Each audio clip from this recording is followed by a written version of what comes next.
Ghalibaf, the Speaker of the Iranian parliament and their chief negotiator, says the naval blockade and escalation of war crimes in Lebanon by the Zionist regime are clear evidence of U.S. noncompliance with the ceasefire. Every choice has a price, and the bill comes due. It will all fall into place.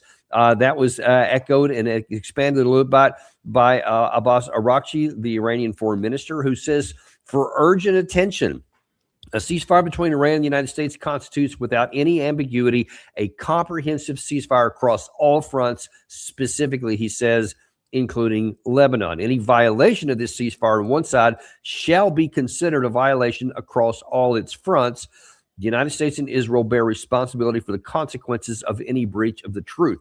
So, I mean, let me ask you, I mean, you have Iranian sources too. That's a pretty strong statement there. And that echoes something that we showed last week, toward the end of last week, where Moshe Rezaei, I think is his name, was the senior military advisor to the supreme leader, who said, listen, if this blockade doesn't lift, we may unblock it with military means. Do you see any possibility that these negotiations at all could disintegrate because of the Lebanon issue, and that it could be Iran who restarts something? What do you think they mean by those things? Well, that's possible. It's possible, but at the very least, even if Iran doesn't start sort of its own kind of wave of military hostilities, even if they don't, the U.S. and Israel are trying to basically operate in Lebanon and in occupied Syria as if it's a separate situation, and they've been able to get away with that in the press. But what Iran has done is, by casting a wider net, Iran is expanding the you could call it the zone of concern that's tied to an overall settlement, and it's very similar to how Iran has made the Gulf states part of this conflict because they're hosting U.S. bases. When you look at the U.S. media, and they don't really want to include the Gulf states as sort of co-belligerents, let's say, for hosting U.S. Military facilities. So they're very keen in the West, and on the other side, there's argument to separate all of these things, to compartmentalize it. Very cleverly, Iran is trying to approach this holistically, and it's going to work. I'm telling you, it worked with the Gulf, and it's changed the behavior of the Gulf states. And if they stick to their guns, it's going to work here. Eventually, the international community, it might take a while, but the international community and the Europeans and other Western actors will start to look at Israel as the main obstacle to any de-escalation negotiated settlement. And Iran knows that. And I think that's why they're playing a long game here. The U.S. is playing this terminal short game on everything, just constant managing of tactics, where Iran's much clearer. They have a long-term strategy. They've incorporated that into their demands and how they're negotiating this. And I think the U.S. is having a big problem with that. They're really struggling. And Israel's just going to continue to try to achieve its military objectives in their near neighborhood. And do you think that Israel's interest with this, because they have really been really ever since the ceasefire was announced, that people may recall that obviously both U.S. and Israel and Pakistan in particular expressly stated that Lebanon was included in the ceasefire on day one. And on that day, Israel launched the biggest concentrated airstrike in its history against Lebanon, as they seemed to be putting an exclamation point on hell no, it seemed to do there. Now here we are expanding back into Beirut in particular, and pushing this beyond the Litani River, for example, places that they had heretofore not even talked about going north of. So the question I have of you, is this just Israel saying, we're going to do whatever it takes to make certain there is no negotiated settlement, or is this possibly Israel trying to say, and maybe even in cooperation with the United States, to say, hey, let's go on this area where we know that it's a non-negotiable for them in Lebanon, so that we can spark Iran to start firing back, and then we'll just be, oh, look what they did, and we're going to go back after them. Which of those two things do you think might be at play?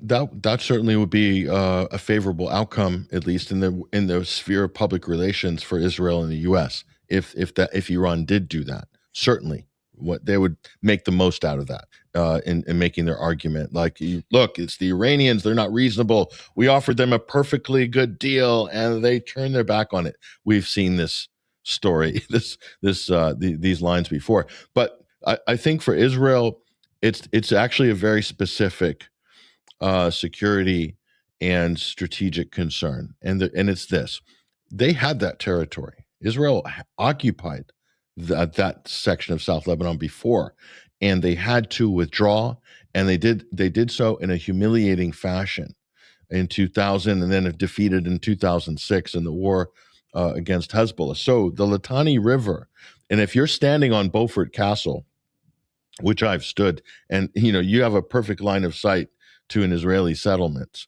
on, literally, you can't throw a stone, but you could, it's not far. And so for Israel, their concern would be not just to the Litani River this time. They would want to have a better position than they held previously. So that means they would require a buffer zone beyond the Litani River. Okay, so that's a different ballgame. I think that's what they're pursuing, because it's not good enough for them to retread over ground. Now it would be productive for them because they've destroyed all these villages and leveled all these structures and destroyed 100,000, hundreds of thousands plus homes in South Lebanon already. So for them, that's progress. From the Israeli mindset, we're doing a better job of depopulating South Lebanon than we did before. We're not necessarily going to rely on a proxy force like we did before. We're just going to annihilate it like we did in Gaza. But they want to take more territory. So let me ask you, just take all morality out of it, take all international rules, laws, anything else out, take it all, UNSC, etc. Does Israel have a possibility with their force structure, with what they have, to actually make good on that? Can they push up north of the Litani River? Can they hold what they did in 2000 or in 2006? You know what? I'm talking about on a go forward basis. I'd like to say they don't. But the rules of the game have changed, Danny. The rule that was pre-Gaza. This is post-Gaza. And the rules of the game are currently different. And the rules of the game are that scorched earth is perfectly allowable by the international community, the U.S. and Europeans. That's the new rules of the game. So that's totally different than the early 2000s, where this would be unthinkable. Just what we've seen in the last 6 months alone in Lebanon at the hands of the IDF and the Israelis, it would be unthinkable 20 years ago, 10 years ago, 5 years ago. Unthinkable, but it's not anymore. It's not. And it's under the rubric, under the banner of anti-terror operations. You see, this is the problem, that the source of almost all of our problems with these situations is that gives a carte blanche for Israel to do what it wants. And that includes total scorched earth. And when you're dealing with that, it doesn't matter about ground troops per se. They can move, any reservists in later after the place has been completely leveled. And, the South Lebanese don't have nearly the underground infrastructure or the survival resilience mechanisms that Gaza has, which is significant. But there's still, it's annihilation in Gaza, but Hamas is still very much intact, although a lot weaker. And but South Lebanon has been a functioning society. It's a beautiful country. It has all the normal life, highways, infrastructure, all the things Palestine doesn't have, occupied Palestine doesn't have. But the more Israel moves forward, all of those things are gone. People have been displaced. Millions of people have been displaced. Right. And we can also talk about the support that they get from Iran on this mud, which they're obviously showing right now. But I'm even just talking about on the ground here. Let's say that Israel does move forward. They do move beyond the Litani River. They set up whatever their new current limit of advance, whatever they want to get.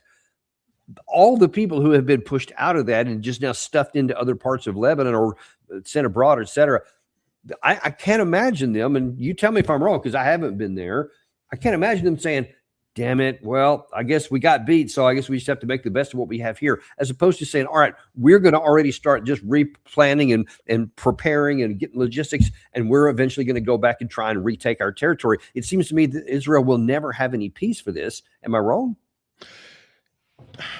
When you're talking about, if you're talking about Lebanon as a whole, as a country, um, that's a large percentage of Lebanese, because it's divided in a sectarian way between Christians, Sunnis, and Shiites, and of Druze. Because of that reason, there's large portions of the Lebanese population, including the president and the prime minister, that really don't care about their border. They have no interest in defending their border. They have no interest in stopping Israel. In fact, many of these Lebanese that are, you would call them Zionists or pro-American Lebanese, they're quite happy to see Israel march all the way to Beirut, because they view Shiites and Hezbollah as the sort of mortal existential enemy of all things in Lebanon, and they've got Stockholm syndrome with the U.S. Economic and political occupation, and the Israeli, occupation to a degree, politically and intelligence-wise, over Lebanon, that they're quite happy to sort of give way to that American-Israeli agenda for South Lebanon. So Hezbollah is a state within a state. It's not a non-state actor. It's a semi-state actor. They have political representation in the Lebanese parliament. They are, they're not, I would not call them a proxy of Iran, not by any stretch of the imagination. They're an ally of Iran. Iran does support Hezbollah. But, to say, for instance, with the FPV drones, people were just, for the last month, they're saying, who is doing the FPV drones for Hezbollah, for the South Lebanese? It must be somebody. They can't possibly be doing this all by themselves. And I'm going to tell you, yes, they can. The Lebanese are master engineers. They're master entrepreneurs. They're very resourceful. They're very adaptable. They work in crisis. They work with nothing. That's the normal mode for the Lebanese. So they don't need necessarily anybody or Ukrainian or Russian teams to come and teach them how to do FPV drones. They'll definitely have the talent and the natural ability to figure that out for themselves. And they've proven that time and time again over the last 30 years. To defeat Israel in 2006, which was, no one saw that coming, that was Hezbollah.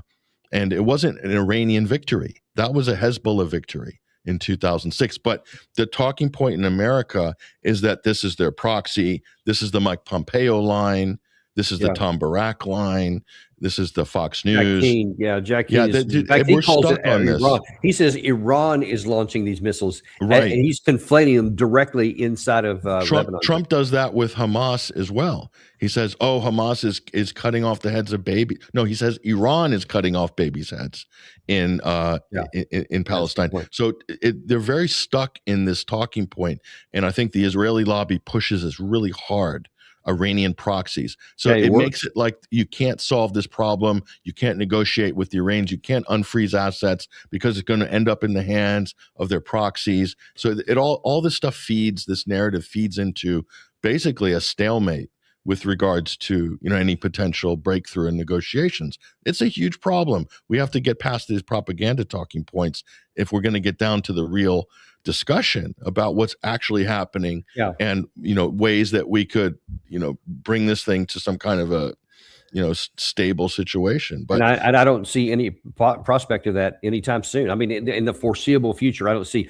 If we go back to combat operations, as I said at the outset, it's going to be disaster of an unequaled level that we have never experienced before. And I think the military on the inside of Trump's administration are very emphatic and clear on that point. And I think that's why we haven't done it so far. But as you just pointed out here, even on the diplomatic forum, especially because of Lebanon, but not only because of that, we didn't even talk about some of the other stuff like the frozen assets, the control of the Strait of Hormuz, the so-called nuclear dust or whatever, even more headwinds. So right now there's no chance for negotiated settlement, which then might seem to leave the most appealing one to President Trump is the quote walk away plan, which we called about here, which is just pretend like we won. And you've seen him drop a few hints of that.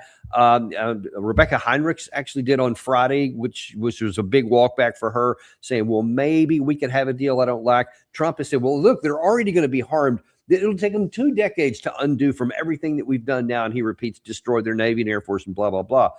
Do you think that that's a possibility that Trump could actually go to? And is that, and let me ask your opinion, is that the most theoretically possible, achievable outcome for the United States? Just pretend it won and just walk away with all of our assets and open up the strait?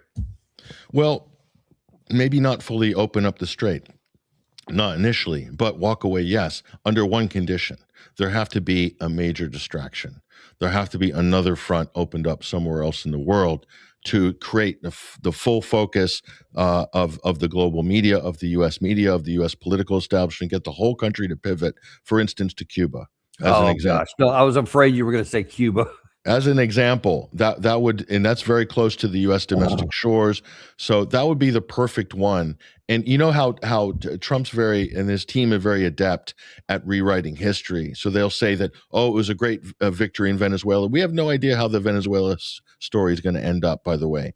Not next year or in 3 or 5 years. It could be a massive backlash, an anti-U.S. government coming in with a huge mandate during the next election cycle. We have no idea how that's going to go. So this prematurely declaring victory is something that Trump and his team and his people will love to do, and his supporters, and they will do it, and they can do it. That would be the most practical ending to this story with Iran, is to do exactly that. But I think for instance, you saw this story about the $300 billion reconstruction investment fund. That's definitely an off-ramp project. That's an exit strategy project, and especially if it has some privatized element to it. So it would last beyond Trump's term. In other words, he'd have his people somehow attached or involved with this fund, like some of these other, like the Board of Peace, for instance. These are private accounts running in parallel with the World Bank, and that Donald Jr. or Eric or him are like permanently appointed to whatever the oversight board is, even after they leave office, or Trump can finagle some deal for his allies, his associates, with some kind of a big slush fund that's really disguised as reparations. In reality, that Iran's getting reparations through this, but somehow the U.S. and U.S. firms would be able to benefit from that. That would be the ideal exit strategy for Trump from this situation. You have to parlay some financial benefit from that. I could see that happening.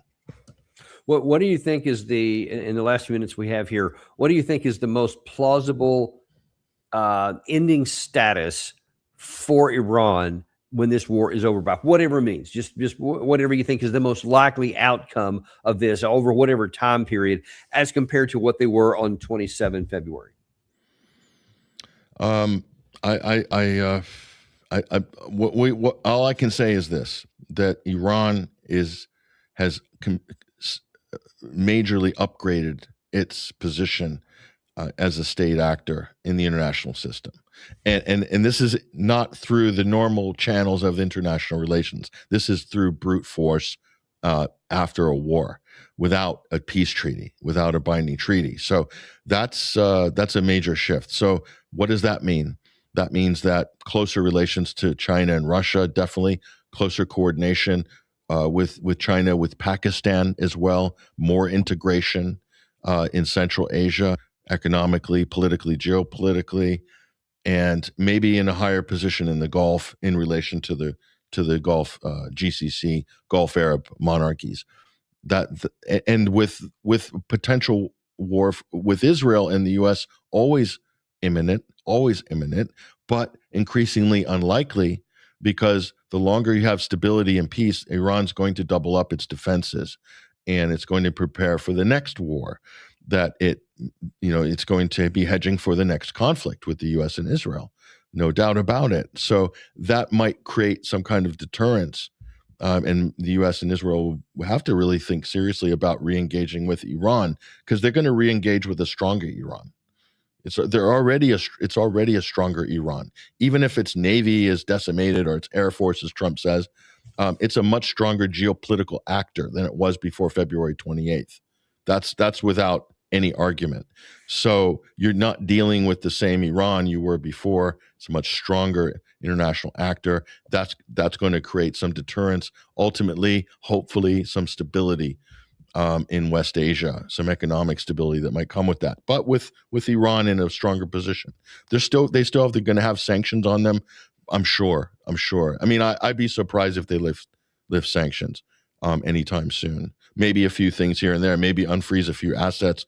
Maybe, but maybe not. Because that's just a complete logjam in the U.S. Congress. Giving any money to Iran, they start screaming like hyenas on all the networks and Mark Levine about, oh, they're going to take the money and fund terror like Biden. They say Biden was funding Iran. I can work that one out. But anyway, that's what they say right now whenever this subject comes up. Well, we'll see what's going to happen, because we had whatever means it works out, especially if it's in the walk away theory. That means that there's no agreement, there's no deal, which means there are no provisions for having the Strait of Hormuz, open back up, and it's going to make it a lot more tentative of a restart. Ship companies are going to be a lot less willing to go in there and risk their assets. Insurance companies will be charging a higher premium, but the thirst for oil will be very high. So people will be taking risks, but it's going to come at a higher cost. In fact, I had Art Berman on the show, oil industry expert, last weekend, and he reiterated to me over the weekend on an email. He said, listen, let me reinforce something I said on your show. The Strait of Hormuz is not going to be back to what it was on the 27th of February for a long time, if ever. He said years it's going to take to unwind this. So whatever economic damage has already been done, it's going to be a long time before it gets unwound. And I think we're going to be paying for this as our country and in the Western economy for a long time to come. And just to add, Danny, that also means there could be a continuation of fighting around the Bab el-Mandeb Straits, and that sort of simmering, that the Yemen situation could become a security problem and something that the U.S. and Israel might be and their allies might be focusing on, the UAE, for instance. So that situation is still going to be tense as well. Yeah, that's not a lot of optimism for that. But we just, if nothing else, we just want to highlight just how much damage we have done by engaging in these foolish kinds of operations against obvious logic and reason and evidence, and still thinking that we can bludgeon our way through with military force. I'm guessing, and I'm hoping that as time goes on and these costs are manifesting on all of us, not just when you go to the gas station, but when you go to the grocery store, when you can't fly somewhere because there's not enough jet fuel and all that kind of stuff, that people will finally start saying, all right, that's enough. You guys, all of you out. We're going to vote all of you out of office. That's what I hope happens. One last thing, Danny. Like you said, the political timeline on that could expire in the U.S. and people are going to have to change their attitude towards the situation. The other thing is if Russia, China, Turkey, Iran, for instance, basically do a deal together and completely bypass the U.S. and Europe altogether.